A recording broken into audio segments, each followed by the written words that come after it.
Welcome to Burlap Teachers. Enjoy the video.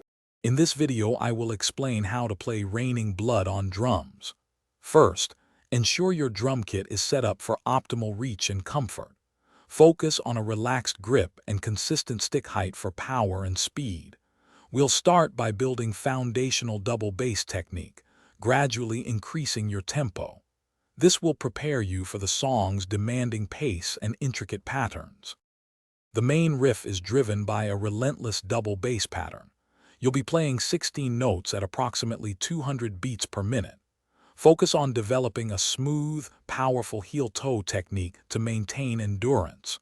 Practice short bursts to build stamina, gradually extending your playing time. Precision is key to making this section sound tight and impactful.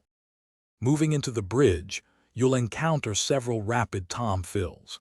These fills add dynamic texture and require precise timing.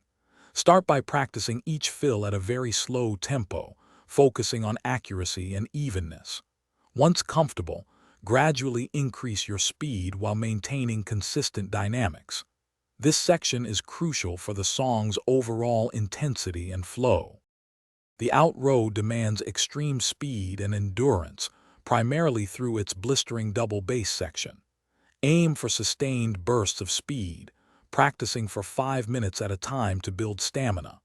Focus on maintaining power and precision in every stroke, even at high tempos.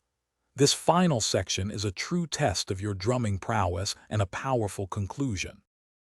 Thanks for watching. Consider subscribing if this video helped you.